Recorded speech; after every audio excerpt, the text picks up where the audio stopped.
नमस्कार, स्वागत है आप सभी का इस न्यूज पर। मैं हूं शाहीन खान। नजर डालते हैं खबरों पर। हाल ही में कच्छ की अपनी यात्रा के दौरान 1971 के युद्ध में उल्लेखनीय साहस दिखाने वाली महिलाओं के एक समूह ने प्रधानमंत्री मोदी से मुलाकात की और उन्हें सिंदूर के पौधे भेंट किए।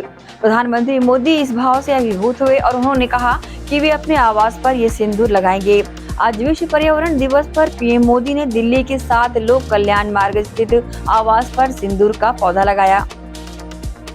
विश्व पर्यावरण दिवस पर प्रधानमंत्री नरेंद्र मोदी ने दिल्ली सरकार की सतत परिवहन पहल के तहत 200 इलेक्ट्रिक बसों को हरी झंडी दिखाई। उन्होंने एक पेड़ मां के नाम पहल के तहत एक पेड़ भी लगाया। इस मौके पर दिल्ली के उपराज्यपाल वी.के. सक्सेना, मुख्यमंत्री रेखा गुप्ता, केंद्रीय मंत्री भूपेंद्र यादव और दिल्ली के कैबिनेट मंत्री मनजिंदर सिंह सिरसा भी मौजूद रहे।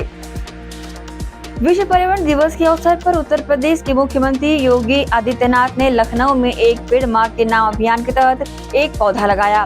एक पेड़ मां के नाम अभियान के बारे में उत्तर प्रदेश के मुख्यमंत्री योगी आदित्यनाथ ने कहा कि ये कार्यक्रम आज उत्तर प्रदेश में शुरू हुआ है और 23 जून तक चलेगा। भले ही तब तक राज्य में भारी बारिश शुरू हो जाए, लेकिन 23 जून को राज्य में बड़े पैमाने पर वृक्षारोपण कार्यक्रम होगा, क्योंकि ये भारत के महान सपूत डॉक्टर श्यामा प्रसाद मुखर्जी के बलिदान दिवस का अवसर है। जम्मू कश्मीर में पीएम मोदी के आगमन से एक दिन पहले राष्ट्रीय जांच एजेंसी ने श्रीनगर के कई इलाकों में रेड की है। एनआईए ने गुरुवार को एक आतंकी साजिश मामले की जांच के तहत जम्मू कश्मीर के कई जिलों में कई स्थानों पर छापे मारे। अधिकारियों ने बताया कि पुलवामा, कुलगाम, शोपिया, बारामूला और कुपवाड़ा जिलों में छापे मारे गए हैं। अधिकारियों ने भी बताया कि जिन लोगों के घरों की तलाशी ली गई, उनमें एक अध्यापक, एक छात्रा के अलावा कुछ कारोबारी भी शामिल हैं। ये सभी फोन व अन्य माध्यमों से गुलाम जम्मू कश्मीर और पाकिस्तान में बैठे आतंकी हैंडलरों के साथ संपर्क में थे। बहुजन समाज पार्टी बसपा अध्यक्ष मायावती ने कहा कि सत्ता और विपक्ष में बैठी जातिवादी पार्टियों ने दलितों और अन्य उपेक्षित वर्गों में से कुछ अवसरवादी और स्वार्थी लोगों को प्रभावित करके पर्दे के पीछे से दूसरी पार्टियां खड़ी कर ली है। ये पार्टियां उत्तर प्रदेश और अन्य राज्यों में जहां बसपा का दबदबा है, दलितों और अन्य उपेक्षित वर्गों को गुमराह करके उनके वोटों को बांटने के लिए हर तरह के हथकंडे अपनाती है।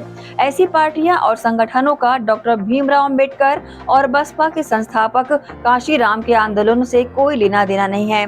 देश भर में, खासकर उत्तर प्रदेश में, जातिवादी पार्टियां बसपा की तरक्की नहीं देख सकती।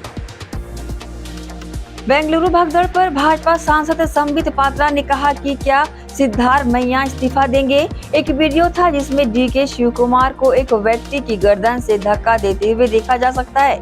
जब वह व्यक्ति उनके और कैमरे के बीच आ गया, महत्व भीड़ प्रबंधन का नहीं था, महत्व उनका पीआर स्टंट था।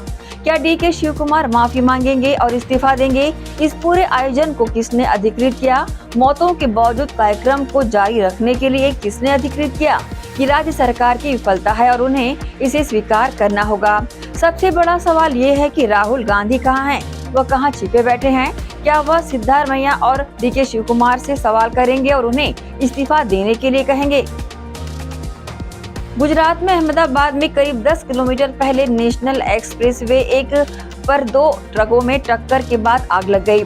आग बुझाने का काम जारी है। Station fire officer Mata Prasad Pandey ने बताया कि गुरुवार की सुबह करीब 4:15 बजे यहां एक ट्रक खड़ा हुआ था। तभी पीछे से दूसरे ट्रक ने उसे टक्कर मार दी, जिससे बाद में दोनों ट्रकों में आग लग गई। एक ट्रक ड्राइवर घायल है, जिसका इलाज जारी है। बेंगलुरु में एम चिन्नास्वामी स्टेडियम के बाहर मची भगदड़ में 11 लोगों की हुई मौत के बाद अब इस मामले को कर्नाटक हाईकोर्ट ने स्वतः संज्ञान में लिया है। इस मामले को लेकर कोर्ट आज सुनवाई करेगा। आम आदमी पार्टी कर्नाटक के युवा प्रदेश अध्यक्ष लोहित हनुमानपुरा ने पुलिस में शिकायत दर्ज कराई थी, जिसमें बेंगलुरु भगदड़ घटना के संबंध में कर्नाटक राज्य क्रिकेट संघ और एम चिन्नास्वामी स्टेडियम के सीईओ के खिलाफ एफआईआर दर्ज करने का अनुरोध किया गया है। कांग्रेस नेता शशि थरूर ने पार्टी में अपने विरोध में उठ रही आवाजों पर पहली बार प्रतिक्रिया व्यक्त की है। उन्होंने कहा, अगर राष्ट्र हित में काम करना एंटी पार्टी एक्टिविटी है, तो ऐसे आरोप लगाने वालों को खुद से ही सवाल करना चाहिए। थरूर ने यह भी कहा कि जिस किसी को भी लगता है कि देश हित में काम करना एंटी पार्टी एक्टिविटी का हिस्सा है, तो उसे खुद ही से सवाल करने की जरूरत है। उन्होंने कहा, हम यहाँ एक मिशन पर हैं और हमें किसी के उत्तेजना में दिए बयान पर समय बर्बाद नहीं करना चाहिए। अमेरिका में पढ़ाई करने की योजना बना रहे भारतीय छात्रों के बीच इस वक्त काफी ज्यादा चिंता का माहौल पैदा हो चुका है। ऐसा इसलिए हुआ है क्योंकि अमेरिका के राष्ट्रपति डोनाल्ड ट्रंप के प्रशासन ने अंतर्राष्ट्रीय छात्रों के लिए वीजा स्वतः करने से पहले सोशल मीडिया की जांच अनिवार्य कर दिया है। अमेरिकी विदेश मंत्री मार्को रूबियो के एक इंटरनेशनल केबल में कहा गया है कि वीजा के लिए आवेदन करने वालों को अमेरिका में प्रवेश की अनुमति देने से पहले उनके सोशल मीडिया पोस्ट की जांच की जाएगी। देश विदेश की खबरों में फिलहाल इतना ही। बने रहिए हमारे साथ और देखते रहिए एशियन न्यूज।